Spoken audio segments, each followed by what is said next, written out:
साथ।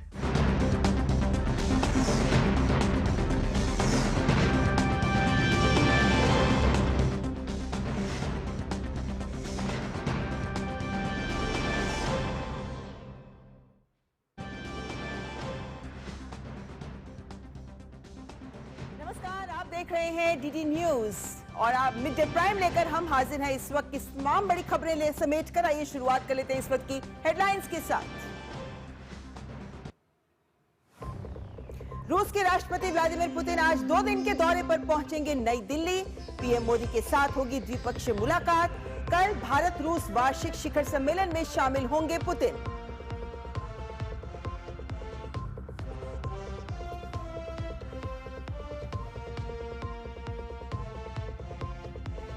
संसद में सुचारू रूप से चला प्रश्नकाल। कई विधायी कामकाज सूचीबद्ध। संसद परिसर में एक देश एक चुनाव से जुड़े बिल पर जेपीसी की महत्वपूर्ण बैठक आज।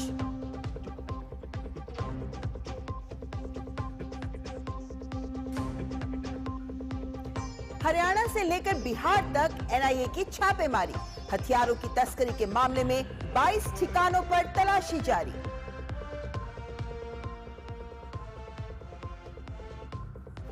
तृणमूल कांग्रेस ने अपने ही विधायक हुमायूं कबीर को पार्टी से किया निलंबित। बंगाल में बाबरी मस्जिद बनाने का किया था ऐलान।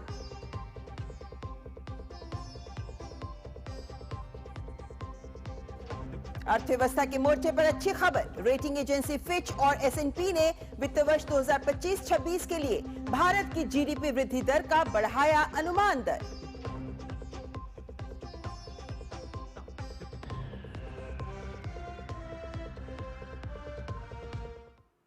और मिड डे प्राइम में सबसे पहले बात कर लेते हैं राष्ट्रपति पुतिन की भारत यात्रा की।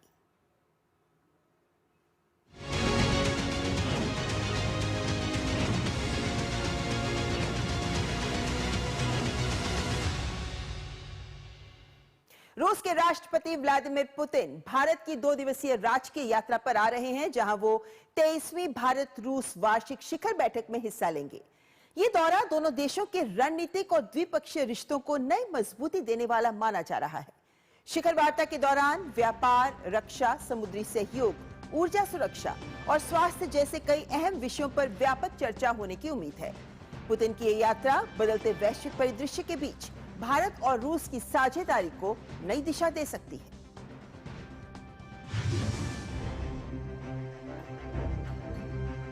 वार्षिक शिखर वार्ता के लिए भारत की 2 दिवसीय यात्रा पर आ रहे हैं रूसी राष्ट्रपति व्लादिमीर पुतिन। रूसी राष्ट्रपति की ये यात्रा दोनों देशों के विशेष और विशेषाधिकार प्राप्त रणनीतिक साझेदारी को मजबूत करने के दृष्टिकोण को स्थापित करेगा। इससे द्विपक्षीय रणनीतिक संबंधों को और मजबूती मिलेगी। प्रधानमंत्री नरेंद्र मोदी के निमंत्रण पर रूस के राष्ट्रपति व्लादिमीर पुतिन 23वीं भारत रूस वार्षिक शिखर बैठक में हिस्सा लेंगे। दोनों नेता मुलाकात के दौरान द्विपक्षीय संबंधों की समीक्षा करेंगे। इसमें आर्थिक सहयोग चर्चा का मुख्य केंद्र रहेगा। साथ ही व्यापार, समुद्री सहयोग, स्वास्थ्य, मीडिया, संस्कृति, विज्ञान और तकनीक, रक्षा, ऊर्जा और परमाणु सहयोग से जुड़े कई मुद्दों पर बात होगी। दोनों देशों का लक्ष्य द्विपक्षीय व्यापार को संतुलित और टिकाऊ बनाने, तकनीक व निवेश में साझेदारी को बढ़ाना है। भारत का दवाइयों, कृषि उत्पाद, टेक्सटाइल्स का निर्यात बढ़ाने पर विशेष ध्यान होगा। इसके साथ ही उर्वरक की दीर्घकालिक आपूर्ति सुनिश्चित करना प्राथमिकता में शामिल है। भारतीय और रूसी पक्ष नई दिल्ली द्वारा प्रस्तावित यूरेशियन आर्थिक संघ के साथ मुक्त व्यापार समझौते पर भी चर्चा कर सकते हैं। दोनों देश आपस में कनेक्टिविटी बढ़ाने पर भी जोर देंगे, जिसके तहत चेन्नई व्लादिवोस्तोक कॉरिडोर और उत्तरी समुद्री मार्ग पर चर्चा की संभावना है। राष्ट्रपति पुतिन की ये यात्रा यूक्रेन संघर्ष के बीच हो रही है और भारत का हमेशा से ये रुख रहा है कि युद्ध का समाधान मैदान में नहीं बल्कि बातचीत और कूटनीति से हो सकता है। रूस ने भारत की भूमिका की हमेशा सराहना की है और कहा है कि मोदी सरकार शांतिपूर्ण समाधान की दिशा में सक्रिय है। भारत और रूस के बीच एक ऐसी व्यवस्था है जिसके तहत भारत के प्रधानमंत्री और रूस के राष्ट्रपति साल में एक बार शिखर बैठक करते हैं और द्विपक्षीय संबंधों की समीक्षा करते हैं। अब तक भारत और रूस में बारी बारी से 22 वार्षिक शिखर बैठकें हो चुकी हैं। रूसी राष्ट्रपति ने आखिरी बार 2021 में नई दिल्ली की यात्रा की थी। पिछले साल जुलाई में प्रधानमंत्री मोदी वार्षिक शिखर बैठक के लिए मॉस्को गए थे। रूस भारत का लंबे समय से साझेदार रहा है और वो नई दिल्ली की विदेश नीति का एक महत्वपूर्ण स्तंभ बना हुआ है। पीएम मोदी ने हाल ही में चीन में आयोजित शंघाई सहयोग संगठन यानी एससीओ सम्मेलन में राष्ट्रपति पुतिन से मुलाकात की थी। Bureau report, DD news. आज भारत पधार रहे हैं रूस के राष्ट्रपति व्लादिमीर पुतिन। करीब 2.5 दशक तक रूस की सत्ता पर पकड़, कभी केजीबी जासूस, कभी कड़ाई से फैसले लेने वाले राष्ट्रपति। व्लादिमीर पुतिन की कहानी उतनी ही रहस्यमयी है जितनी चर्चित। साधारण बचपन से लेफ्टिनेंट कर्नल, फिर क्रेमलिन के सबसे ताकतवर नेता तक का सफर कैसे तय किया पुतिन ने, और क्यों भारत को उन्होंने हमेशा खास अहमियत भी दी है। आइए इस खास रिपोर्ट में समझते हैं पुतिन का सफर। एक शख्स जो करीब 25 साल से रूस की सत्ता पर काबिज है, वो है व्लादिमीर पुतिन। वे सत्ता में आने के पहले से सुर्खियों में रहे हैं। 7 अक्टूबर 1952 को जन्मे पुतिन का बचपन लेनिनग्राद के एक तंग सामुदायिक अपार्टमेंट में गुजरा। वे अपने बचपन को बेहद साधारण बताते हैं। जंग खत्म होने के बाद उनके पिता सेना से निकलकर एक फैक्ट्री में फोरमैन बन गए। वे मां मारिया को सौम्य और विनम्र महिला के रूप में याद करते हैं। मां परिवार को सादा खाना खिलाती थीं और रविवार को बेकिंग करके आमदनी बढ़ाती थीं। पुतिन ने बताया कि स्कूली दिनों में वे आम छात्रों के मुकाबले खुराफाती थे। फिर भी एक शिक्षक को उनमें ऊर्जा और अच्छे चरित्र की भारी संभावना दिखती थी। उसी जुनून में उन्होंने कानून की पढ़ाई की। उनका सपना सोवियत संघ की मुख्य खुफिया एजेंसी केजीबी में शामिल होना था। उन्होंने पता किया कि केजीबी में कैसे शामिल हुआ जाए। उन्हें बताया गया कि इसके लिए पहले डिग्री हासिल करना होगा। उन्होंने ऐसा ही किया। 1985 तक वे पूर्वी जर्मनी में काम करते रहे। फिर वे लेफ्टिनेंट कर्नल बन गए। पुतिन ने 1983 में शादी की। उनकी 2 बेटियां हैं। सियासी जगत में उन्होंने सेंट पीटर्सबर्ग में विदेशी आर्थिक संबंध संभालने के साथ शुरुआत की। उनके सहकर्मी बताते हैं कि इसी दौरान वे कर्ज के मामलों को लेकर भारत के संपर्क में आए और भारतीय पकवानों के मुरीद बन गए। इसके बाद वे मास्को गए। यहाँ तेजी से उनकी तरक्की हुई। राजनीतिक अराजकता, चेचन्या में लड़ाई और आर्थिक अस्थिरता से जूझ रहे रूस में पुतिन पहले संघीय सुरक्षा सेवा के प्रमुख बने, फिर प्रधानमंत्री और फिर 31 दिसंबर 1999 को कार्यवाहक राष्ट्रपति। पुतिन ने 2000 और 2004 के चुनाव जीते। उनका वादा था सुव्यवस्था, पेंशन की मजबूत व्यवस्था और औद्योगिक विकास। कार्यकाल की सीमा खत्म होने की वजह से उन्हें 2008 में पद छोड़ना पड़ा। तब उन्होंने अपना पद बदला और देश के प्रधानमंत्री बन गए। इस दौरान राष्ट्रपति का कार्यकाल 6 साल के लिए बढ़ा दिया गया। पुतिन फिर से 2012 और 2018 में राष्ट्रपति बने। आंकड़ों के मुताबिक 2014 में क्रीमिया पर कब्जा करने के बाद उनका जन समर्थन जोरदार तरीके से बढ़ा। 2020 में संवैधानिक बदलावों को मंजूरी मिली, जिससे उन्हें 6 साल के कार्यकालों के लिए 2 बार और चुनाव लड़ने का मौका मिल गया।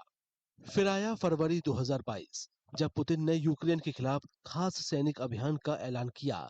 रूस के आंतरिक सर्वेक्षण का दावा है कि पश्चिमी देशों के लगाए प्रतिबंधों के बावजूद इस कदम को भारी समर्थन मिला। अपने पूरे कार्यकाल में पुतिन ने कुछ मुद्दों पर लगातार कड़ी मेहनत की।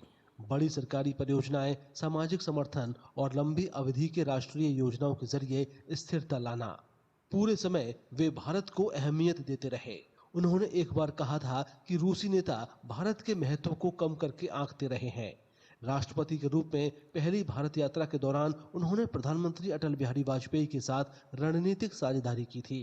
वो साझेदारी अब दोनों देशों के बीच विशेष और विशेषाधिकार प्राप्त रणनीतिक साझेदारी के रूप में विकसित हो गई है। और 7 मंत्री जिनके साथ भारत आ रहे हैं पुतिन, उनके भी नाम आपके सामने रखना चाहेंगे। पुतिन के साथ आ रहे हैं रक्षा मंत्री आंद्रेई बेलुसोव, कृषि मंत्री ओक्साना लूत, स्वास्थ्य मंत्री मिखाइल मुराशको। ये तमाम वो नाम है मंत्रियों के जो हम आपके सामने रख रहे हैं, जो पुतिन के साथ आ रहे हैं।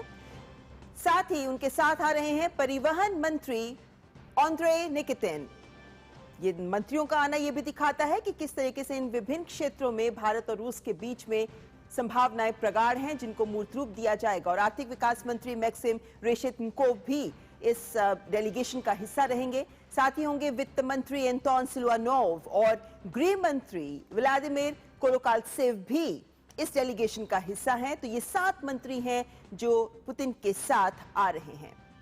रूसी डेलीगेशन में और भी लोग हैं, जिनमें रूस की सेंट्रल बैंक की गवर्नर एल्विरा नबियुलिना, उप विदेश मंत्री आंद्रे रुडेंको। तो ये नाम भी आपके सामने रखना चाहेंगे क्योंकि बहुत ही विस्तृत डेलीगेशन है जिसको लेकर राष्ट्रपति पुतिन भारत आ रहे हैं, जिनमें उप विदेश मंत्री आंद्रे रुडेंको भी शामिल हैं। साथ ही कस्टम विभाग के अधिकारीगण भी साथ आ रहे हैं और जो रूस के वित्तीय निगरानी संस्थान है उनके प्रतिनिधि भी इस डेलीगेशन का हिस्सा हैं। और साथ ही सैन्य तकनीकी सहयोग विभाग के भी प्रमुख साथ आ रहे हैं। और जैसा हम जानते हैं, रोसाटॉम जो वहां की परमाणु एजेंसी है वो, और साथ ही वेब, आरएफ जैसी बड़ी कंपनियों के प्रमुख भी इस डेलीगेशन का हिस्सा हैं। और बिजनेस जगत से भी स्पेयर बैंक के प्रमुख भी यहां पर पहुंच रहे हैं। और कई अन्य ऐसी बड़ी कंपनियां हैं जिनके शीर्ष अधिकारी यहां पहुंच रहे हैं, क्योंकि उम्मीद की जा रही है कि व्यापार के क्षेत्र में भी कई बड़ी बातें सामने आ सकती हैं। खासतौर पर रक्षा क्षेत्र में भी बहुत कुछ हो सकता है। और पुतिन के इस दौरे में ये जानना बताना हम चाहेंगे जरूर कि सुरक्षा के कड़े प्रबंध किए गए हैं और नई दिल्ली में पूरी सुरक्षा चाक चौबंद की गई है। मतलब आगमन से लेकर प्रस्थान तक पूरी निगरानी चप्पे चप्पे पर की जा रही है। 5000 से अधिक पुलिसकर्मियों को भी तैनात किया गया है और जो भी पूरा मार्ग है यात्रा का, वहां पे सुरक्षा भी कड़ी की गई है, लेकिन साथ ही साथ यातायात प्रबंधन में भी कड़ी निगरानी की जा रही है। और जितनी भी सेंट्रल एजेंसीज हैं और दिल्ली पुलिस है वो मुस्तैदी से इस सुरक्षा को आगे बढ़ा रहे हैं।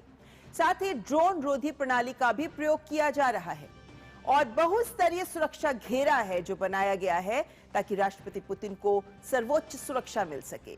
ड्रोन रोधी प्रणाली का प्रयोग किया ही जा रहा है, यानी तकनीकी रूप से भी निगरानी पूरी तरह से की जा रही है। तमाम एडवांस टेक्निकल उपकरणों का भी प्रयोग किया जा रहा है। जितने संवेदनशील संस्थान हैं वहां पर भी कड़ी निगरानी की जा रही है। स्वात की टीमें भी तैनात कर दी गई हैं और आतंकवाद रोधी इकाइयां भी मुस्तैदी से तैनात की गई हैं। साथ ही स्नाइपर्स, QRT की टीमें भी तैनात हैं। राष्ट्रपति पुतिन की निजी सुरक्षा की भी टीम है जो उनके साथ ही आ रही है, वो भी पहले ही आ चुकी है और वो भी सक्रिय है। ऐसे में उच्च गुणवत्ता वाले CCTV नेटवर्क को भी एक्टिवेट किया गया है ताकि हर चप्पे चप्पे पर नजर भी रहे, CCTVs की निगरानी भी रहे और मिनट दर मिनट कोऑर्डिनेशन की जा रही है। यानी एक तरीके से जो अधिकतम सतर्कता है उसी के निर्देश दिए गए हैं और उसी की तरह तमाम एजेंसीज इस वक्त राष्ट्रपति पुतिन की सुरक्षा को लेकर कड़ी निगरानी कर रही हैं। ये दिखाता है कि राष्ट्रपति पुतिन जब पहुंच रहे हैं भारत, तो ऐसे में उनकी सुरक्षा को लेकर सरकार पूरी गंभीरता से काम करिए। हमारे साथ हमारे संवाददाता अखिलेश सुमन और साथ ही प्रभुदयाल जी, पूर्व वरिष्ठ राजनयिक, दोनों हमारे साथ जुड़ रहे हैं। सबसे पहले अखिलेश जी, ये जानना चाहेंगे, जैसे हमने बताया सुरक्षा के पुख्ता इंतजाम है, यानी कह सकते हैं भारत तैयार है राष्ट्रपति पुतिन के स्वागत के लिए। देखिए, पुतिन और अगर अमेरिका के किसी राष्ट्रपति के बारे में बात कर लें तो ये दोनों ही सुरक्षा के मामले में काफी इनके तंत्र इतने मजबूत होते हैं कि एक तरीके से कहें कि अपने साथ वो पूरी सेना को लेकर चलते हैं। इस तरीके की सुरक्षा होती है और पुतिन खास करके चूंकि वो उनका जो बैकग्राउंड है वो बैकग्राउंड खुफिया एजेंसी का है, तो उनके साथ और भी ज्यादा उनको खुद भी इस मामले में महारत है कि कैसे सुरक्षा की जाती है। तो निश्चित तौर पे ये जो है बहुत ही महत्वपूर्ण अवसर है, क्योंकि पुतिन युद्ध के बीच में यहाँ आ रहे हैं, उनका चल रहा है यूक्रेन के साथ लड़ाई चल रही है और उसमें यूरोपीय यूनियन जो है, यूरोपीय यूनियन पूरी तरह यूक्रेन के साथ खड़ी है। अमेरिका भी यूक्रेन के साथ खड़ा है लेकिन मेडिएट करने की कोशिश कर रहा है। तो ऐसे में उनका सुरक्षा जो रिस्क है वो काफी बढ़ जाता है और ऐसे हाई रिस्क के बीच में वो भारत आ रहे हैं, तो आप समझ सकते हैं कि वो कितना प्रमुखता दे रहे हैं भारत को, अपनी भारत की यात्रा को। इस बीच में देखिए, ब्रिक्स शिखर सम्मेलन हुआ ब्राजील में, वो ब्राजील नहीं गए। साउथ अफ्रीका में अभी G20 का शिखर सम्मेलन हुआ, वो साउथ अफ्रीका नहीं गए, लेकिन वे भारत आ रहे हैं द्विपक्षीय वार्ता के लिए। तो निश्चित तौर पे भारत को ये बहुत ही महत्व देते हैं और आगे आने वाले दिनों में इसका मतलब ये है कि जो भारत और रूस के बीच में जो संबंध है वो संबंध और भी नए क्षेत्रों में विकसित हो रहे हैं। क्योंकि देखिए जो ऑफिशियल जो है विदेश मंत्रालय के, उनका कहना है कि इस यात्रा का एक प्रमुख उद्देश्य जो है वो वाणिज्य और व्यापार पर फोकस होना है। मतलब भारत और रूस के बीच में जो सुरक्षा रक्षा के संबंध है, वो रक्षा के संबंधों को कंसोलिडेट करना, क्योंकि वो पहले से ही चले आ रहे संबंध है, उसको और ज्यादा मजबूत करना। जी बिल्कुल। दूसरा, जो परमाणु ऊर्जा के क्षेत्र में जो हमारे संबंध है, उसको और ज्यादा परमाणु ऊर्जा के क्षेत्र में संबंधों को मजबूत करना, उसमें एक नए आयाम जोड़ने की बात चल रही कि स्मॉल न्यूक्लियर रिएक्टर। जी अखिलेश, बहुत सारे ऐसे बिंदु हैं जिन पर नजर है, जिनको लेकर संभावनाएं जताई जा रही हैं। लेकिन प्रभुदयाल जी, जैसा हम जानते ही हैं कि यूक्रेन संघर्ष शुरू होने के बाद पहली बार राष्ट्रपति पुतिन भारत आ रहे हैं, और इस वक्त सबकी नजर इस बात पर है कि जिस तरीके के वैश्विक समीकरण बने हुए हैं, उसके मद्देनजर पुतिन का भारत आना क्या मायने रखता है ये? देखिए, मेरा भी ये मानना है कि रूसी राष्ट्रपति व्लादिमीर पुतिन की भारत यात्रा अत्यंत महत्वपूर्ण है, क्योंकि इसका उद्देश्य, जैसा आपने कहा, चुनौतीपूर्ण वैश्विक भू राजनीतिक परिदृश्य और भारत पर बढ़ते पश्चिमी दबाव के बीच अपनी स्ट्रेटेजिक और स्पेशल पार्टनरशिप को और मजबूत करना है। मेरे विचार में ये यात्रा दोनों देशों के बीच जो एनुअल समिट्स होते हैं वो हमेशा इंपॉर्टेंट होते हैं, लेकिन इस साल की जो ये एनुअल समिट है और ज्यादा महत्वपूर्ण है, क्योंकि ये तब हो रही है जब डोनाल्ड ट्रंप की आक्रामक नीतियों और बयानबाजी ने भारत को रूस के साथ अपनी लॉन्ग स्टैंडिंग स्ट्रेटेजिक पार्टनरशिप को मजबूत करने के लिए प्रेरित किया है। देखिए, पुतिन की यात्रा भारत की विदेश नीति के लिए महत्वपूर्ण कई वजहों से मानी जा रही है। एक तो ये कि हम वॉशिंगटन और मॉस्को के बीच संबंधों को संतुलित करना चाहते हैं। इसके अलावा दोनों लीडर्स जो हैं वो रीजनल और ग्लोबल डेवलपमेंट्स पे बातचीत करेंगे, जिनमें यूक्रेन कॉन्फ्लिक्ट भी शामिल होगी, क्योंकि प्रधानमंत्री मोदी जी ने पुतिन साहब को ये सलाह दी थी कि देखिए, this is not an era of war. तो हमारे जो प्रधानमंत्री हैं जो बात मानते हैं वो जरूर पुतिन साहब के सामने रखेंगे, और साथ ही साथ ये बात देखी जाएगी कि किस तरह से हमारे दोनों देश कोऑपरेशन बढ़ा सकते हैं इंटरनेशनल बॉडीज। लेकिन प्रभुदयाल जी, ये तो हम मानते हैं कि बहुत सारे ऐसे आयाम हैं जिन पर हम आगे बढ़ सकते हैं, लेकिन रक्षा सहयोग पे खास तौर पर बहुत विशेष नजर रहेगी। ऐसे में पुतिन के आने से ऐन पहले कल ही जिस तरीके से उनके संसद के निचले सदन ड्यूमा ने जो रक्षा सहयोग समझौते को स्वीकृति दी है, उसको लेकर बताया जा रहा है कि ये एक बड़ा बदलाव दिखा रहा है दोनों देशों के रक्षा संबंधों को। उसे भी आप कैसे देखते हैं, जो सैन्य तैनाती की ओर भी इशारा करती है? जैसा आपने कहा कि पुतिन साहब की यात्रा के जस्ट पहले रशियन पार्लियामेंट ने एक एग्रीमेंट क्लियर किया है जिसका नाम है reciprocal exchange of logistic support, जिसको रीलॉस एग्रीमेंट कहा जाता है।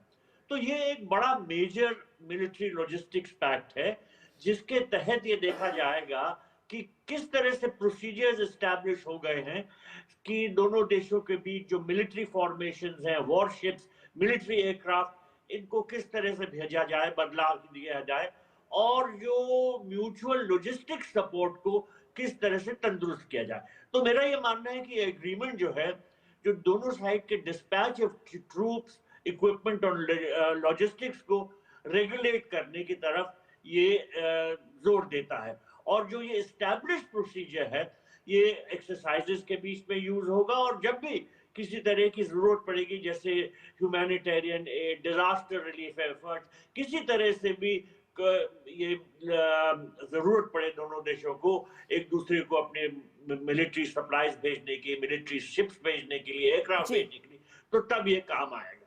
जी अखिलेश, हम जैसा बता रहे थे दर्शकों को कि 7 मंत्री साथ आ रहे हैं, एक भारी भरकम डेलीगेशन साथ आ रहा है, जो ये दिखाता है कि अलग अलग क्षेत्र में हम संभावनाएं तलाश रहे हैं।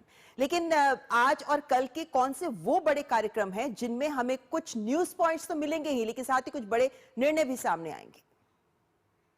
देखिए, आज की जो बात है, तो आज तो 6:30 बजे के करीब राष्ट्रपति पुतिन दिल्ली पहुंचेंगे, और दिल्ली पहुंचने के बाद उनका जो पहला कार्यक्रम है प्रधानमंत्री नरेंद्र मोदी के साथ एक प्राइवेट डिनर का, जो लोक कल्याण मार्ग में होगा, जो प्रधानमंत्री का आधिकारिक निवास है।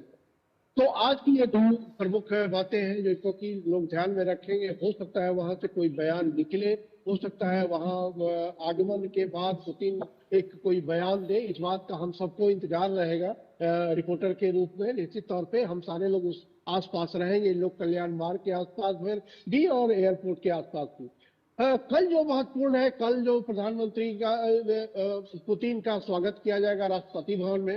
राष्ट्रपति भवन में स्वागत का मतलब होता है जो तीनों सेना की सलामी और उससे संबंधित जो भी होता है वो सारा स्वागत की तैयारी होती है, जिसमें कि राष्ट्रपति द्रौपदी मुर्मू भी मौजूद रहेंगी, प्रधानमंत्री नरेंद्र मोदी भी वहां रहेंगे। उसके बाद उनको राजघाट जाना है, जहां की वो जाके महात्मा गांधी को श्रद्धांजलि देंगे, पुष्पांजलि अर्पित करेंगे।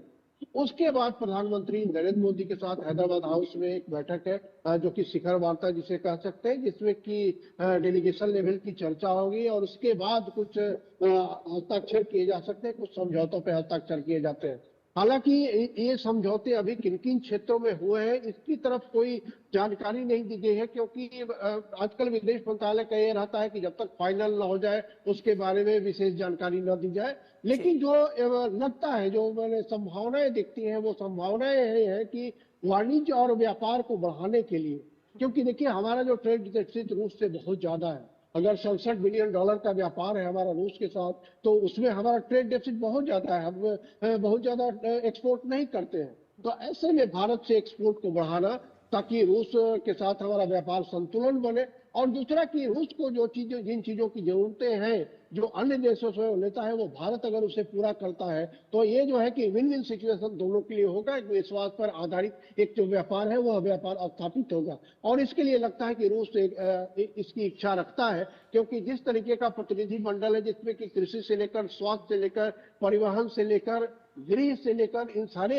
मंत्री आ रहे हैं, और रोसाटेम जो कि एक परमाणु कार्यक्रम को चलाने वाला सबसे बड़ा वहां का सरकारी उपक्रम है, और जो बात हम कह रहे हैं कि कुडमकुलम 2 से 3 पर भी बात हो रही है, और उसके अलावा छोटे न्यूक्लियर संयंत्र भी बनाने की बात है। तो एक महत्वपूर्ण चीजें वहां कल की शिखर बैठक के बाद समझौते बिल्कुल, और उस पर नजर भी सबकी रहेगी। जी बिल्कुल प्रभुदयाल जी, हमने देखा है कि जैसे आने से पहले 2 और 3 तारीख को जो रशिया कॉलिंग इवेंट हो रहा था रशिया में, वहां पर प्रेसिडेंट राष्ट्रपति पुतिन ने ये बात सामने रखी कि कैसे वो चीन और भारत के साथ अपने संबंधों को आगे बढ़ाना चाहते हैं। अखिलेश ने जो बात की ट्रेड डेफिसिट की, इसको लेकर भी उन्होंने इस बात को सामने रखा कि इस चिंता को भी दूर किया जाएगा। तो क्या संभावनाएं आप इस दिशा में देखते हैं कि भारत का ये कंसर्न, हालांकि हम 2030 के रोड मैप की बात करते हैं इकोनॉमिकली कि हम 100 बिलियन तक का व्यापार, 100 बिलियन यूएस डॉलर्स तक का व्यापार करेंगे दोनों देश, ये ट्रेड डेफिसिट को लेकर ये भी क्या संकेत देता है कि रूस या मॉस्को दिल्ली की इस चिंता से भी अवगत है और इसमें आगे बढ़ना भी चाहता है कि दूर की जा सके? देखिए, रूस ये जानता है कि भारत बहुत चिंतित है इस विषय पे। मैं ये बताऊं कि पिछले साल 24-25 में हमारा जो बायलैटरल ट्रेड था वो 68.7 बिलियन डॉलर्स का था, लेकिन इंडिया से एक्सपोर्ट सिर्फ 4.9 बिलियन के थे और इंपोर्ट्स जो थे रशिया से वो लगभग 63.8 बिलियन थे। तो बहुत बड़ा ट्रेड डेफिसिट है, भारत इसके बारे में चिंतित है और ये चिंता व्यक्त की गई है रूस के साथ बातचीत में। तो जरूर इस बात पे ध्यान दिया जाएगा कि किस तरह से भारत से एक्सपोर्ट बढ़ाए जाएं, फार्मास्यूटिकल प्रोडक्ट्स, ऑर्गेनिक और inorganic chemicals, iron and steel, maritime products. तो इस तरह से कैसे हमारे एक्सपोर्ट बढ़े ताकि ये जो ट्रेड डेफिसिट है वो कुछ कम हो, और जो हमारा उद्देश्य है बायलैटरल ट्रेड को 100 बिलियन डॉलर तक पहुंचाना 2030 तक, उसको पूरा करने में आसानी हो। क्योंकि जब तक हमारे एक्सपोर्ट्स नहीं बढ़ेंगे तो ये बायलैटरल ट्रेड टारगेट नहीं मीट हो सकता, और हमारी चिंता बनी रहेगी कि कैसे हम अपने ट्रेड डेफिसिट को कम करें। लेकिन प्रभुदयाल जी, जैसे हम ट्रेड की बात करते हैं तो हम ये देख रहे हैं कि जहां एक और भारत ईयू के साथ और यूएस के साथ अपने ट्रेड एग्रीमेंट्स को फाइनल स्टेज पर पहुंच रहा है, ऐसे में एक विश्लेषकों के द्वारा एक ये भी संदेश जताया जा रहा है कि क्या इस दौरे का कोई प्रभाव इन पर पड़ सकता है? एक अपने अनुभव के आधार पर कैसे देखते हैं आप इसे? देखिए, ये जरूर कोशिश की जा रही है कि हमारा रूस के साथ कोई बायलैटरल ट्रेड एग्रीमेंट हो, या यूरेशिया का जो ट्रेड एग्रीमेंट है उसमें किस तरह से बढ़ोतरी हो। क्योंकि जब तक इस तरह के ट्रेड एग्रीमेंट्स का फ्रेमवर्क नहीं आउटलाइन होता है तो ट्रेड को बढ़ाने में दिक्कतें आती हैं। और हमारे दोनों देशों की ये कोशिशें हैं कि किस तरह से हम जो चैलेंजेस हैं उनको दूर करें और बायलैटरल एक्सचेंजेस बढ़ाएं, किस तरह से हमारा कोऑपरेशन ट्रेड में बढ़े। देखिए, एक मुद्दे पे जो विचार हो रहा है कि वो करेंसी का, क्योंकि जो वेस्टर्न सैंक्शंस लगते जा रहे हैं उससे रशिया के साथ ट्रेड करने में मुश्किलें आ रही हैं। तो अगर हम रूपी रूबल ट्रेड करने में सफल होते हैं या कोई थर्ड करेंसी की, जो थर्ड कंट्रीज की करेंसीज हैं उनको हम पाने में, उनपे ट्रेड करने में कुछ हम अगर तरक्की कर सकते हैं तो ये वेस्टर्न सैंक्शंस को हम पार कर सकते हैं। और जैसा मैंने कहा कि डिस्कशंस बहुत जोरों में है एक फ्री ट्रेड एग्रीमेंट साइन करने के लिए, जो कि यूरेशियन इकोनॉमिक यूनियन के साथ होगा, और उससे भी जो ट्रेड एंड इकोनॉमिक रिलेशंस को काफी बढ़ोतरी होगी। जी बिल्कुल, और रूस के ऊपर पश्चिमी देशों के सैंक्शंस लग रहे हैं और भारत का प्रगाढ़ मित्र है रूस। ऐसे में कूटनीतिक स्तर पर संतुलन साधने के प्रयास को देखते हुए इसी के मद्देनजर भारत अपनी रणनीति को भी प्लान कर रहा है। फिलहाल बहुत बहुत धन्यवाद आप दोनों का हमारे साथ जुड़ने के लिए। और फिलहाल यह वक्त तो चला है एक ब्रेक का, देखते रहें मिड डे प्राइम। तेरा ये बिजनेस एक मास्टर स्ट्रोक है यार, है ना? पर मुझे लोन कौन देगा यार? ओ गॉड, सचिन। सचिन क्यों देगा मुझे लोन? अरे मैं नहीं, बैंक ऑफ बड़ौदा देगा तुम्हें एमएसएमई बॉब डिजी उद्यम के साथ 100% digital process, approval in minutes. Bank of Baroda से एमएसएमई लोन लेना भी मास्टर स्ट्रोक है।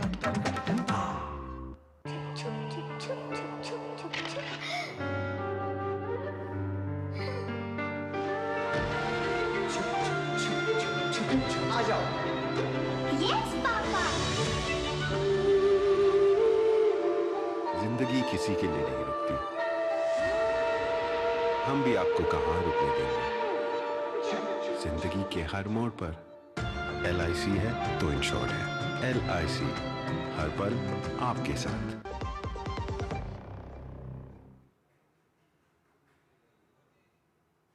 और ब्रेक के बाद खबर संसद से। आज संसद के शीतकालीन सत्र की कार्यवाही का चौथा दिन है। केंद्रीय सड़क परिवहन और राजमार्ग मंत्री नितिन गडकरी ने आज लोकसभा में प्रश्नकाल के दौरान इलेक्ट्रिक वाहनों की वृद्धि, सुरक्षा और विनियमन से संबंधित सदस्यों द्वारा पूछे गए प्रश्नों के उत्तर दिए। उन्होंने बताया कि भारत के इलेक्ट्रिक वाहनों की बाजारों में तेजी से मांग बढ़ रही है। Sales rates was faster than IC engines in 2024 and 2025. EV car increased by 20.8% and petrol and diesel by 4.2%. Two-wheeler EVs increased by 33% and petrol and diesel by 14%. There are three-wheelers EVs by 18% and petrol and diesel by 6%. Sir, in Karnataka, the EV growth is 16.6%. And Bengaluru, it is 9.9%. Indian EV market potential is of 20 lakh crores by 2030. एक देश एक चुनाव से जुड़े विधेयक पर संयुक्त संसदीय समिति की आज अहम बैठक बुलाई गई है। पीपी चौधरी की अध्यक्षता में इस बैठक में समिति के सदस्य विशेषज्ञों के पैनल के साथ आगे की चर्चा करेंगे। संयुक्त संसदीय समिति की यह बैठक बेहद विशेष मानी जा रही है क्योंकि इस बार की बैठक में राष्ट्रीय विधि आयोग यानी लॉ कमीशन ऑफ इंडिया और निर्वाचन आयोग के सदस्य एक राष्ट्र एक चुनाव प्रस्ताव की व्यवहारिकता, निष्पक्षता और संवैधानिक वैधता पर भी अपने सुझाव रखेंगे। दोपहर 3 बजे संसद भवन परिसर में जेपीसी की ये बैठक होनी है। और एक देश एक चुनाव पर पूर्व राष्ट्रपति रामनाथ कोविंद ने कहा है कि वन नेशन वन इलेक्शन की अवधारणा देश के विकास के लिए महत्वपूर्ण है और अगर ये देश में लागू होता है तो देश के विकास में गेम चेंजर साबित होगा। वन नेशन वन इलेक्शन की रिपोर्ट हमारी समिति ने, जो हाई लेवल कमेटी थी, उसने राष्ट्रपति जी को सौंप दी थी। उसके पश्चात सरकार ने उसके आधार पर 2 बिल तैयार किए, लोकसभा में पेश किए। 24 में, और वो अभी दोनों बिल जो हैं वो गए हुए हैं जेपीसी के पास। जेपीसी उसको एग्जामिन कर रही है। एक चीज़ मैं ज़रूर आपके माध्यम से सभी देशवासियों को कहना चाहूँगा कि अगर ये अवधारणा लागू हो जाती है देश में, तो मुझे लगता है it will prove to be a game changer Bharat के विकास के लिए। तो वन नेशन वन इलेक्शन पर जो उच्च स्तरीय समिति बनी थी उसके अध्यक्ष थे पूर्व राष्ट्रपति रामनाथ कोविंद, जिनकी रिपोर्ट सरकार को सौंपी गई और उसके बाद ये प्रक्रिया जेपीसी के तहत आगे बढ़ रही है, जिस पर बात कर रहे हैं हमारे संवाददाता ऋषि कुमार हमारे साथ जुड़ गए हैं इस वक्त सीधे संसद भवन से। ऋषि, आज जेपीसी की बैठक हम देख रहे हैं कि पहले जो बैठकें हुई हैं उसमें भी बहुत हंगामा होता रहा है। आज जो बैठकें होनी है और इसके आगे भी जो प्रस्तावित बैठकें हैं उसको भी लेकर क्या जानकारी, कौन कौन से लोग होंगे जो इसमें शामिल हो सकते हैं, क्या उम्मीद, क्या संभावनाएं? देखिए ममता, जिस तरीके से वन नेशन वन इलेक्शन को लेकर देश में जो माहौल बना, और ख़ास तौर से इस मायने में चाहे वो विधि आयोग की रिपोर्ट्स रही हों या इससे पहले पूर्व राष्ट्रपति कोविंद जी के नेतृत्व में जो समिति बनी थी और उस रिपोर्ट को उन्होंने राष्ट्रपति को सौंपा और उसके बाद कैबिनेट ने इस प्रस्ताव को स्वीकार करते हुए एक बिल तैयार किया। और ये जो विधेयक हैं, 2 विधेयक हैं संविधान संशोधन से रिलेटेड हैं, तो इसको सदन के पटल पर रखने के बाद हम जानते हैं कि संसद जब भी किसी गंभीर मुद्दे पर कोई विधेयक लेकर आती है तो सबसे महत्वपूर्ण पहलू हमारे संवैधानिक प्रक्रियाओं में इस तरीके का रखा गया है, ख़ासतौर से संसदीय प्रक्रियाओं में रखा गया है कि हम इस किसी भी विधेयक की स्क्रूटनी करने की जो प्रक्रिया है उसको बढ़ावा देते हैं। और उसी में जेपीसी का गठन किया गया। 39 सदस्यों वाली इस जेपीसी की अध्यक्षता पीपी चौधरी, जो पूर्व केंद्रीय मंत्री भी रहे हैं, उनके नेतृत्व में ये समिति इस समय काम कर रही है और करीब 14-15 से अधिक बैठकें इसमें अब तक हो चुकी हैं। जहाँ तक बात की जाए, समिति हर एक पक्ष के साथ बात कर रही है। जैसे कि आपने भी बताया, इस मामले में विधि आयोग और चुनाव आयोग के संभवतः जो प्रतिनिधि हैं आज समिति के सामने उपस्थित हो सकते हैं। इससे पहले हमने देखा था कि चाहे वो जुडिशरी से संबंधित रहे हों या अर्थव्यवस्था से जुड़े हुए लोग रहे हों, चाहे वो फिक्की है, CII है या पूर्व CGI रहे हैं, इन सभी स्टेक होल्डर के साथ बातचीत हुई है। और जो तमाम NGOs के लोग हैं, जो विधि विशेषज्ञ हैं, जो प्रोफेसर्स हैं, और इसमें तकरीबन 4.5 करोड़ जो राय हैं जनता से सीधी इसमें ली गई हैं, और जिसमें कि 80% से अधिक लोगों ने कहा है कि एक देश एक चुनाव की जो अवधारणा है वो सही है और ये होना चाहिए। अब अगर हम बात करें इस समिति का जो गठन है, पिछले वर्ष किया गया था जब ये विधेयक लाए गए थे, तो उसके बाद करीब 1 वर्ष का समय हो चुका है। और पिछली बार ये तय किया गया था कि शीतकालीन सत्र के अंतिम सप्ताह के माफ़ कीजिए, पहले दिन यह रिपोर्ट आ जानी चाहिए। लेकिन हम जानते हैं कि रिपोर्ट को लेकर अभी 3 जो अगली आगामी जो बैठकें हैं उसकी भी तिथि आ चुकी है। आज ये बैठक है 10 दिसंबर को है और 17 दिसंबर को भी बैठक है, यानी कि हम जानते हैं कि 19 दिसंबर तक सत्र चल रहा है। तो इस मायने में देखें तो ये जो समिति है संभवतः बजट सत्र के अंतिम सप्ताह के पहले दिन जो है इस रिपोर्ट को सौंपेगा, इस तरीके की खबरें हैं। क्योंकि समिति ने अपनी इसी महीने की 3री जो बैठक है उसकी जानकारी दी है कि 17 दिसंबर को है। या तो 17 दिसंबर तक ये सब कुछ रिपोर्ट को फाइनल किया जा सकता है, लेकिन जो तय तिथि रखी गई थी उससे ये आगे की बैठकें हैं, तो यही तय है कि अगले सत्र में इसको जाने की पूरी संभावना है। लेकिन ये जो पहलू है एक राष्ट्र एक चुनाव को लेकर, इसमें जो महत्वपूर्ण पहलू है कि इसमें संविधान के जो संशोधन हैं, जिसमें जो विधायिका और संसद का जो लोकसभा का जो कार्यकाल है उसका जो उसमें जो संशोधन करने का जो प्रावधान है, इसमें सबसे बड़ी पेचीदा बात यह है कि जो जितने भी विधि विशेषज्ञ हैं या इस समिति के सामने चुनौती है कि इसकी हमें संवैधानिक जो पृष्ठभूमि है उसके हिसाब से इसमें डिसीजन लेना है कि कहीं ये मसला सुप्रीम कोर्ट में जाने के बाद उस पर स्क्रूटिनी ना हो जाए। तो इसमें एक जो सबसे महत्वपूर्ण पहलू है कि संविधान में पहले से ही कार्यकाल को लेकर एक फ्लेक्सिबिलिटी रखी गई है और उस फ्लेक्सिबिलिटी को संविधान के अनुच्छेद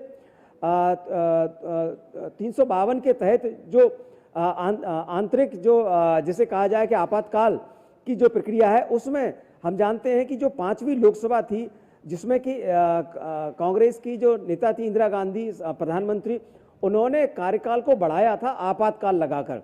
यानी कि आपातकाल के दौरान अगर लोकसभा के कार्यकाल को बढ़ाया जा सकता है, इसका मतलब जो कार्यकाल का जो फ्लेक्सिबिलिटी है वो संविधान ने दी है। तो विधि विशेषज्ञ आ चुके, विधि आयोग भी सामने आ रहा है, उनके प्रतिनिधि रहेंगे, तो इस पहलू पर जरूर एक कोई राय शुमारी फाइनल हो सकती है कि जो संविधान की जो मूल भावना है उसके अनुसार ही इस पर रिपोर्ट तैयार हो, ताकि किसी भी तरीके का सुप्रीम कोर्ट में कहीं ये मामला जाता है, चूंकि कानून बनने के बाद कोई भी विधेयक पारित होने के बाद कोई भी मसला सुप्रीम कोर्ट भी जा सकता है और जाने की परंपरा भी रही है। तो ऐसे में हर पहलू पर जेपीसी जांच का परख मकसद कर भी इसको रिपोर्ट बनाने की प्रक्रिया चल रही है। बिल्कुल, और जेपीसी बनाने का मकसद भी यही होता है कि बहुत गहन स्तर पर परामर्श हो सके और विभिन्न दलों को साथ लेकर एक मत हो सके, ताकि कौन क्या बदलाव चाहता है वो कहां तक संभव हो सकते हैं, एक मत होकर जेपीसी की रिपोर्ट आए, और इसी बात की उम्मीद की जा रही है। लेकिन जैसे पहले हंगामे होते रहे, हम जानते हैं ऋषि, आज विधि आयोग, चुनाव आयोग भी आ रहे हैं, अपनी बात रखेंगे वो भी सामने। आपने सही कहा कि ये जो पेचीदगी वाले बिंदु हैं, इन पर बात करना और इस पर विचार विमर्श होना बहुत जरूरी है।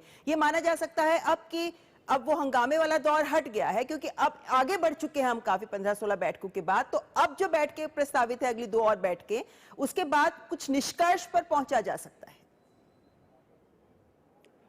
बिल्कुल ममता, जिस तरीके से अब तक का पूरा प्रोसेस रहा है, चूंकि उस दौर में जब शुरुआत में राजनीतिक दलों के लोग आते थे और उसमें वो अपना पक्ष रखते थे, और कई बार जिसे कहते हैं कि अटेंशन भी एक हासिल करना राजनीतिक दलों का मकसद होता है। हालांकि हम जानते हैं कि इस समिति जेपीसी में सभी दलों के राजनीतिक क्षमता के अनुसार जो सदस्य हैं वो पहले से ही मौजूद हैं, और जब जेपीसी की कोई भी रिपोर्ट आती है तो ये माना जाता है कि उस दल का तकरीबन उसमें सहमति होती है। हालांकि हमने कई बार ऐसा देखा है कि जेपीसी में तो राजनीतिक दलों ने अपनी सहमति दी है, लेकिन हाउस में आने के बाद एक बार फिर से वो मुकर गए और उन्होंने विरोध किया। तो ये तो राजनीतिक जो पक्ष है वो तो हमेशा देखने को मिलते ही रहेंगे, लेकिन इतना ज़रूर है कि इतना कंसल्टेशन प्रोसेस अब आगे बढ़ चुका है कि अब इस पर जो भी रिपोर्ट तैयार होगी उसकी जो स्वीकार्यता है वो बहुत ज़्यादा होने की पूरी संभावना है, क्योंकि जिस तरीके से कंसल्टेशन प्रोसेस चल रहा है उसमें हर पहलू पर गंभीरता से और बिंदुवार विचार हो रहा है। तो कोई भी लूपहोल समिति नहीं छोड़ना चाहती, और अब कह सकते हैं कि अंतिम चरणों में आ चुकी है समिति की रिपोर्ट बनाने की जो प्रक्रिया है। लेकिन अभी देखना होगा, चूंकि अभी चुनाव आयोग वाला जो पहलू है, और चूंकि चुनाव आयोग की तरफ से इस तरीके के संकेत रहे हैं, आयोग ने हमेशा ये कहा है कि ये अधिकार संसद का है और संसद जो भी कानून बनाएगी उनके पास अधिकार सीमित है कि फ्री एंड फेयर इलेक्शन कराने की जो जिम्मेदारी संविधान ने उन्हें दी है वो कराएंगे। लेकिन जो भी परिस्थिति देश के सामने संसद के द्वारा रखी जाएगी उसमें वो पूरी तरीके से सक्षम है। चुनाव आयोग का कहना है कि वो पूरी तरीके से सक्षम है कि एक देश एक चुनाव के संकल्प को पूरा किया जा सके। जी बिल्कुल, तो ऐसे में नजर भी रहेगी कि आज विधि आयोग का चुनाव आयोग जब अपनी बात सामने रखेंगे तो उसमें भी क्या बिंदु निकलकर सामने आते हैं। फिलहाल बहुत बहुत धन्यवाद ऋषि, संसद भवन से जानकारी देने के लिए। बढ़ते हैं आगे। राज्यसभा में आज अमेरिका से भारतीयों को निर्वासित करने का मामला उठा। कई छात्रों को निर्वासित करने के मामले पर पूछे गए सवाल पर विदेश मंत्री एस जयशंकर ने कहा कि हमने कई मामलों में हस्तक्षेप किया है और मदद भी दी है। हम अमेरिकी अधिकारियों के साथ लगातार संपर्क में हैं। Consulates and embassy intervened where possible, and we have tried to get the American system to understand that minor offences should not be a reason for such action. However, I also want to say, sir, that the issuance of visa is a sovereign right of a government. Now, in the case of the United States, the U.S. government has taken a view. In fact, the latest announcement was yesterday. They have taken a view that every visa adjudication is a national security decision. So they reserve the right to take a decision on a visa which is based on their assessment of the national security implication of a particular individual's position. और विदेश मंत्री doctor S Jaishankar ने America से निर्वासित किए भारतीयों के साथ अमानवीय व्यवहार पर कहा कि भारत सरकार ने इस मुद्दे को अमेरिका के साथ उठाया है। महिलाओं और बच्चों के साथ किसी तरह का गलत व्यवहार नहीं होना चाहिए। We have very strongly taken up with the American side that this should not be applied to women and children. The initial flights after the Trump administration started vigorously deporting illegals had such cases. This was also something which was discussed in the last session of Parliament. But after our protest, to the best of our knowledge, sir, since February, as my answer says, we have not had a recurrence of that situation. तो राज्यसभा में प्रश्नकाल हुआ, लेकिन प्रश्नकाल के बाद राज्यसभा की कार्यवाही 2 बजे तक के लिए स्थगित कर दी गई है। फिलहाल यहाँ वक्त एक ब्रेक का, देखते रहें मिड डे प्राइम। सोच रहा हूँ टर्म लाइफ इंश्योरेंस ले लूं ताकि मेरे बाद फैमिली को पैसों की कमी ना हो। तू भी ले ले। अबे जल्दी क्या है, बाद में देख लेंगे। आराम से आराम से आराम से। अब तक कुणाल को हार्ट अटैक आ गया यार। पॉलिसी बाजार पर 0 GST के साथ अब 1 करोड़ का टर्म लाइफ इंश्योरेंस सिर्फ 400 रुपए महीने से शुरू। 10 लाख की लॉटरी मुझे, वाओ! फर्जी ऑफर्स से सावधान। RBI कहता है जानकार बनिए, सतर्क रहिए। और ब्रेक के बाद बात दिल्ली ब्लास्ट मामले की। राष्ट्रीय जांच एजेंसी यानी NIA ने दिल्ली ब्लास्ट मामले में आज 22 जगहों पर छापेमारी की है और NIA ने दिल्ली ब्लास्ट मामले से जुड़े बड़े आतंकी साजिश के खुलासे के लिए हरियाणा और बिहार में 22 ठिकानों पर एक साथ छापेमारी की। ये कार्रवाई उत्तर प्रदेश से बिहार तक फैली। गैर कानूनी हथियारों की तस्करी से जुड़ी जांच के दौरान ये छापेमारी की गई है और अधिकारियों के अनुसार तलाशी के दौरान संदिग्धों के ठिकानों, संगठनों पर विशेष ध्यान दिया जा रहा है। NIA का उद्देश्य हथियारों की सप्लाई और आतंकी नेटवर्क को भंग करना है। जांच में यह भी पता लगाया जा रहा है कि इन हथियारों का इस्तेमाल किस प्रकार की आतंकी घटनाओं में किया जाना था, यानी आतंकवादियों की क्या साजिश थी। इस कार्रवाई से दिल्ली और आसपास के राज्यों में सुरक्षा कड़ी करने का भी लक्ष्य रखा गया है। तो आज NIA 22 ठिकानों पर छापेमारी कर रही है, तो विभिन्न राज्यों में की जा रही है छापेमारी, जिसका एक ही लक्ष्य है कि कैसे आतंकी नेटवर्क को ध्वस्त किया जा सके।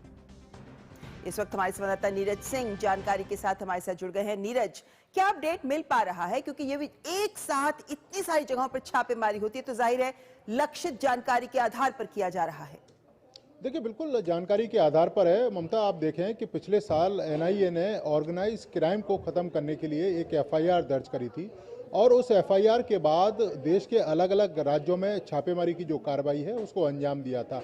हमने देखा था कि किस तरह से जो गैंगस्टर और जो आतंकवादी जो गठजोड़ है, जिसके तहत आतंकवादियों ने एक नया तरीका अपनाया था। अगर किसी वारदात को वो अंजाम देना चाहते हैं तो गैंगस्टरों के मार्फत उस वारदात को आतंकवादी करवा रहे थे। सिद्धू मूसेवाला का जो सिंगर हैं, उनका जो मर्डर हुआ था उसमें भी ये खालिस्तानी जो नेटवर्क है वो निकलकर सामने आया था। लॉरेंस बिश्नोई से जुड़े तमाम लोग थे जिन्होंने इस घटना को अंजाम दिया था। अनमोल बिश्नोई, जिसको NIA हमने देखा था कि कनाडा से लेकर भी यहाँ पर पहुँची थी। और अब ये 22 जगह पर जो छापेमारी की कार्रवाई हो रही है तो NIA के पास स्पेशल इनपुट था कि किस तरीके से अवैध हथियारों की तस्करी देश के अलग अलग हिस्सों में पहुंच रही है। अब आप देखें कि दिल्ली में भी स्पेशल सेल ने बड़े पैमाने पर सेमी ऑटोमेटिक और ऑटोमेटिक पिस्टल्स बरामद की थी। इधर फरीदाबाद में भी हमने देखा था कि AK-47 से लेके कई तरह के जो वेपन्स हैं वो दिल्ली पुलिस और जो जम्मू कश्मीर पुलिस है उसने बरामद किए थे। तो स्पेशल इनपुट था NIA के पास और उसी इनपुट को पुख्ता करते हुए ये छापेमारी की कार्रवाई चल रही है। मकसद साफ है कि गैंगस्टर और आतंकवादी जो गठजोड़ है उसको तोड़ना है और इस बात से इनकार नहीं किया जा सकता कि ये अवैध हथियारों की जो तस्करी है, देश के अंदर आतंकवादी जो घटनाएं हो रही हैं उनमें कहीं ना कहीं इस्तेमाल हो रहा है। इस तरह की जानकारी NIA के पास थी और यही कारण है कि 22 जगह NIA की छापेमारी अभी भी चल रही है। जी नीरज, तो जाहिर है कि आतंकवाद के साथ साथ हथियार तस्करी पर भी करारा प्रहार इस जांच से। बहुत बहुत धन्यवाद ये जानकारी साझा करने के लिए। बढ़ते हैं आगे। बाबरी नाम से मुर्शिदाबाद के बेलडांगा में मस्जिद बनाने का ऐलान करने वाले TMC के विधायक हुमायूं कबीर को पार्टी ने निलंबित कर दिया है। अपने बयान के बाद से ही वे रडार पर आ गए थे। उन्होंने कई तरह की बयानबाजी भी की थी, हालांकि पार्टी ने उनके बयानों से दूरी बना ली थी। इसके बाद भी उनके बयान रुके नहीं और यही वजह है कि अब टीएमसी ने उन्हें पार्टी से निलंबित कर दिया है। हुमायूं कबीर ने 6 दिसंबर को मस्जिद के शिलान्यास की तारीख घोषित की थी। उन्होंने एसडीपीओ को चेतावनी भी दी थी और कहा था कि वे मस्जिद तो जरूर बनाएंगे। इसके साथ ही उन्होंने राष्ट्रीय राजमार्ग जाम करने की भी धमकी दी थी। आज मुर्शिदाबाद के बहरामपुर में मुख्यमंत्री ममता बनर्जी की सभा है, वहां हुमायूं को भी बुलाया गया था। इसी बीच बहरामपुर जाने से पहले हुमायूं ने बेलडांगा के मरादीघी में मस्जिद के लिए तय की गई जमीन का मुआयना किया। इसके बाद ही तृणमूल नेता फिरहाद हकीम ने प्रेस कॉन्फ्रेंस कर हुमायूं को निलंबित करने की घोषणा की। ये बंगाल में पॉलिटिक्स ऑफ हेट्रेड नहीं करी, ये बीजेपी का साथ वो मिल के चल रहा है। आगे भी बीजेपी में गया था, कैंडिडेट हुआ था 19 साल को 19 में। आज भी बीजेपी का पैसा से ये कर रहा है, क्योंकि बीजेपी देखते हैं अपना पांव नहीं जमा पड़ रहा जब तक नहीं घृणा का राजनीति करके हमारे समाज को तोड़ दिया जाए। और ये समाज को तोड़ने तृणमूल कांग्रेस नहीं देगा, इसलिए कठोर से हम लोग उनको सस्पेंड किया है आज दल से। और पश्चिम बंगाल भाजपा अध्यक्ष समीक भट्टाचार्य ने हुमायूं कबीर के निलंबन को लेकर ममता बनर्जी पे निशाना साधते हुए कहा कि टीएमसी से निकालने में ममता बनर्जी को इतना समय क्यों लगा। उन्होंने कहा कि क्या टीएमसी मुर्शिदाबाद में बाबर का राज स्थापित करना चाहती है। यह फैसला लेने में इतना समय क्यों लगा। जिस दिन हुमायूं कबीर ने कहा था कि हम यहाँ 70% हैं और हिंदू 30%, उस दिन वो चुप क्यों थे। जिस दिन फिरहाद हकीम ने कहा था कि हर मुसलमान को दूसरे को मुस्लिम धर्म में परिवर्तित करना चाहिए, उन्होंने खुले तौर पर दावत इस्लाम की बात कही थी। उस दिन मुख्यमंत्री क्यों चुप थी। यह सब पूरी तरह से नाटक है। तृणमूल वहां बाबर का राज स्थापित करना चाहती है। पश्चिम बंगाल के लोग ही नहीं बल्कि भारतवासी भी ऐसा नहीं होने देंगे। उधर पार्टी से निलंबित किए जाने के बाद हुमायूं कबीर टीएमसी के खिलाफ ही मोर्चा खोल दिया है। उन्होंने कहा कि टीएमसी को इसका खामियाजा सत्ता से बेदखल होकर भुगतना होगा। इतना ही नहीं, हुमायूं ने 22 दिसंबर को नई पार्टी बनाने और 135 विधानसभा सीटों पर चुनाव लड़ने का भी ऐलान कर दिया। उन्होंने कहा कि मस्जिद बनाने के अपने फैसले से मैं पीछे नहीं हटूंगा और 6 तारीख को उसका शिलान्यास भी होकर रहेगा। 6 तारीख को क्या बाबरी फिर से आप न्यू रखेंगे? जरूर तो है। ममता बनर्जी से आपकी बाबरी की वजह से ये हुआ है ऐसा? आपकी मुलाकात नहीं हुई है? नहीं। आपको क्या लग रहा है बाबरी की वजह से ऐसा हुआ है? बाबरी को स्टैंड किसके वजह है तो उनको पूछिए, जो सस्पेंड किया।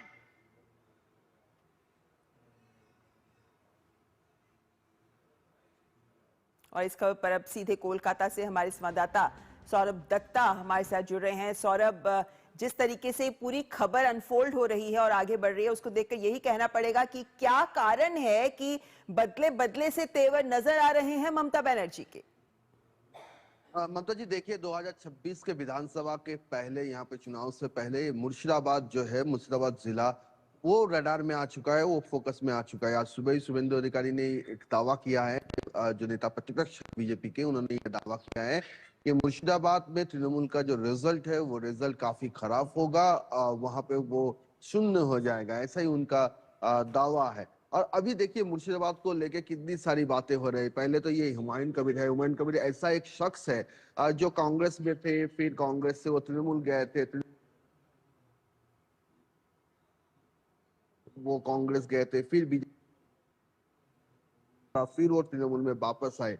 लेकिन हुमायूं कबीर ऐसा ये शख्स है जिस शख्स को सामने रख के हर कोई अपना पासा फेंकता है, और इस बार भी ऐसा ही हो रहा होने का अंदाजा है, क्योंकि हुमायूं कबीर ने खुद कहा है कि उन्होंने अपना जो है अपना वो दल तैयार करेगी और 22 दिसंबर को उसका नाम वो घोषणा करेंगे और 135 विधानसभा में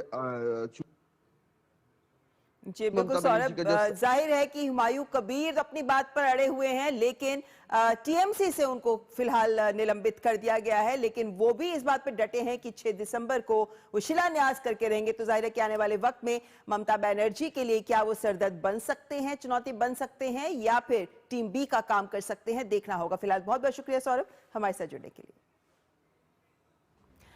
और अब खबर आर्थिक जगत से। अमेरिकी टैरिफ के बावजूद भारतीय अर्थव्यवस्था सरपट गति से दौड़ रही है। फिच रेटिंग्स ने चालू वित्त वर्ष 2025-26 के लिए भारत की जीडीपी वृद्धि का अनुमान बढ़ाकर 7.4% कर दिया है। इससे पहले यह अनुमान 6.9% था। एजेंसी का कहना है कि उपभोक्ता खर्च में बढ़ोतरी, व्यवसायिक माहौल में सुधार और जीएसटी सुधारों से बढ़ी अर्थव्यवस्था की रफ्तार इस तेज वृद्धि के प्रमुख कारण हैं। रिपोर्ट के अनुसार मुद्रास्फीति में कमी से भारतीय रिजर्व बैंक को दिसंबर में नीतिगत दर में 25 आधार अंकों की कटौती करने की गुंजाइश मिल सकती है। तो वैश्विक अनिश्चितता और टैरिफ वॉर के बावजूद भारतीय अर्थव्यवस्था जिस रफ्तार के साथ आगे बढ़ रही है, उसी को देखते हुए वैश्विक rating agency S&P global ratings ने भी अनुमान लगाया है कि भारत की आर्थिक विकास दर आने वाले वर्षों में मजबूत बनी रहेगी। रिपोर्ट के अनुसार भारत का जीडीपी 2026 में 6.7%, 2027 में 7% और 2028 में 6.8% रहने का अनुमान है। रिपोर्ट कहती है कि कम मुद्रास्फीति और मजबूत श्रम बाजार उपभोक्ता खर्च को समर्थन देते रहेंगे, जो आर्थिक वृद्धि का प्रमुख आधार बनेगा। एजेंसी ने 2026 और 2027 में वैश्विक अर्थव्यवस्था में 3.2% की स्थिर वृद्धि का भी पूर्वानुमान जताया है। और भारत की जीडीपी में सुधार का अनुमान भारत की 2027 की जीडीपी 6.7% बढ़कर 7% हो जाएगी, ये बात भी कही गई है। हमारे साथ इस वक्त फोन लाइन पर संवाददाता अजय मिश्र जुड़ गए हैं। अजय मिश्र, जो कारण दिए गए हैं वो ये दिखाते हैं, क्या ये उम्मीद करना सही रहेगा कि आने वाले वक्त में भारत की वृद्धि को ही और रफ्तार मिलती नजर आ रही है? बिल्कुल सही कहा आपने। और अभी तो जो आंकड़े हैं वो दूसरी तिमाही के हैं, और जो 8.2% दिखाया है, इसकी किसी ने भी उम्मीद नहीं की थी, जबकि मानसून सीजन माना जाता है और इसमें बहुत ज्यादा जिस तरह के आंकड़े हम बिक्री के देखते हैं अक्टूबर के बाद में, जिसको बिजी सीजन हम कहते हैं, उस तरह से नहीं देखा जाता। तो 8.2% बहुत ही सरप्राइजिंग था पूरी दुनिया के लिए, और किसी भी क्रेडिट रेटिंग एजेंसी ने इस बात का अनुमान नहीं लगाया था कि इंडिया की जो ग्रोथ रेट है वो 7.8% जो फर्स्ट क्वार्टर में थी उससे बढ़कर के 8.2% हो जाएगी। और इसीलिए ये 0.5% है, आधे फीसदी का जो उछाल देखा गया अनुमान में, ये अमूमन बहुत ही रेयर है, क्योंकि 0.1%, 0.2% का तो इम्प्रूवमेंट आप बहुत ही नॉर्मल मान सकते हैं, लेकिन 0.5% का जो अनुमान में वृद्धि की गई है वो थोड़ा सा आश्चर्यजनक है। इस चीज को देखते हुए कि 8.2% का ग्रोथ रेट जो Q2 में है, उसकी भी कल्पना किसी ने नहीं की थी।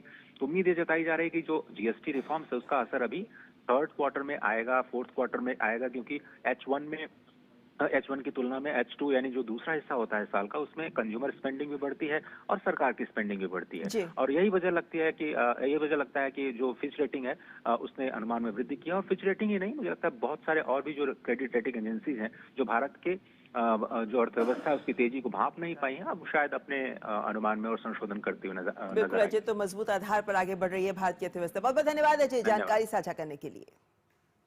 आइए रुक कर लेते हैं खेल जगत की खबरों का, और खेल खबरों को लेकर हमारे साथ जुड़ रही हैं सुचित्रा। जी सुचित्रा, क्या है बड़ी खबरें आज खेल जगत से? शुक्रिया ममता। सबसे पहले शुरुआत करते हैं T20 टीम के ऐलान के साथ। दक्षिण अफ्रीका के खिलाफ 5 मैच की T20 सीरीज के लिए बीसीसीआई ने टीम इंडिया का ऐलान कर दिया है। सूर्य कुमार यादव की कप्तानी वाली टीम में शुभमन गिल की वापसी हुई है। कोलकाता में दक्षिण अफ्रीका के खिलाफ सीरीज के पहले टेस्ट में बल्लेबाजी करते हुए गिल चोटग्रस्त हो गए थे, उसके बाद से वो टीम से बाहर चल रहे थे। वहीं हार्दिक पांड्या भी चोट से उबरकर T20 टीम में वापसी कर रहे हैं। टीम में जितेश शर्मा और संजू सैमसन के रूप में 2 विकेटकीपर बल्लेबाजों को जगह मिली है। भारतीय टीम इस प्रकार है: सूर्य कुमार यादव कप्तान, शुभमन गिल, अभिषेक शर्मा, तिलक वर्मा, हार्दिक पांड्या, शिवम दुबे, अक्षर पटेल, जितेश शर्मा विकेटकीपर, संजू सैमसन विकेटकीपर, जसप्रीत बुमराह, वरुण चक्रवर्ती, अर्शदीप सिंह, कुलदीप यादव, हर्षित राणा, वॉशिंगटन सुंदर। भारत और दक्षिण अफ्रीका के बीच 5 मैच की T20 सीरीज की शुरुआत 9 दिसंबर से होगी। और T20 विश्व कप में भारतीय टीम नई जर्सी में नजर आएगी। T20 विश्व कप 2026 के लिए भारतीय टीम की जर्सी का अनावरण दक्षिण अफ्रीका के खिलाफ दूसरे वनडे के दौरान किया गया। इस नई जर्सी का अनावरण T20 विश्व कप के ब्रांड एम्बेसडर और पूर्व भारतीय कप्तान रोहित शर्मा और भारतीय T20 टीम के खिलाड़ी तिलक वर्मा ने किया। T20 विश्व कप का 10वां संस्करण भारत और श्रीलंका में 7 फरवरी से 8 मार्च तक आयोजित किया जाएगा। भारत को ग्रुप ए में पाकिस्तान, अमेरिका, नेदरलैंड्स और नामीबिया के साथ रखा गया है। भारत 7 फरवरी को मुंबई में अपने अभियान की शुरुआत अमेरिका के खिलाफ करेगा। स्टार भारतीय बल्लेबाज विराट कोहली दक्षिण अफ्रीका के खिलाफ वनडे सीरीज में दमदार प्रदर्शन की बदौलत ताजा जारी आईसीसी वनडे रैंकिंग्स में बल्लेबाजों में चौथे स्थान पर पहुंच गए हैं। कोहली ने पहले दोनों वनडे में शतकीय पारी खेलने में सफलता पाई। कोहली के अब 751 रैंकिंग अंक हैं। वे शीर्ष पर बरकरार पूर्व भारतीय कप्तान रोहित शर्मा, न्यूजीलैंड के डैरिल मिचेल और अफगानिस्तान के इब्राहिम जदरान से पीछे हैं। वनडे बल्लेबाजी रैंकिंग्स में शीर्ष 10 में 4 भारतीय बल्लेबाज शामिल हैं। वहीं दक्षिण अफ्रीका के खिलाफ पहले मैच में 4 विकेट चटकाने वाले कुलदीप यादव गेंदबाजों की सूची में एक स्थान के फायदे के साथ छठे पायदान पर आ गए हैं। टेस्ट बल्लेबाजों की सूची में भारत के सलामी बल्लेबाज यशस्वी जायसवाल 9वें स्थान पर बने हुए हैं, जबकि शुभमन गिल एक स्थान के नुकसान के साथ 12वें पायदान पर आ गए हैं। टेस्ट गेंदबाजों की सूची में भारत के शीर्ष तेज गेंदबाज जसप्रीत बुमराह 879 अंक के साथ शीर्ष पर बरकरार हैं। T20 अंतर्राष्ट्रीय रैंकिंग्स में भारत के अभिषेक शर्मा और वरुण चक्रवर्ती ने बल्लेबाजों और गेंदबाजों की रैंकिंग में अपना शीर्ष स्थान कायम रखा है। तो खेल की खबरों में फिलहाल इतना ही। वापस चलते हैं ममता के पास। बहुत बहुत धन्यवाद सुचित्रा खेल खबरों के लिए। और इसी के साथ मिड प्राइम में बस इतना ही, लेकिन इस वक्त चल रही बड़ी खबरों पर हमारी नजर लगातार बनी हुई है, तो आप बने रहिए डीडी न्यूज के साथ। दीजिए हमारी पूरी टीम को इजाजत। नमस्कार।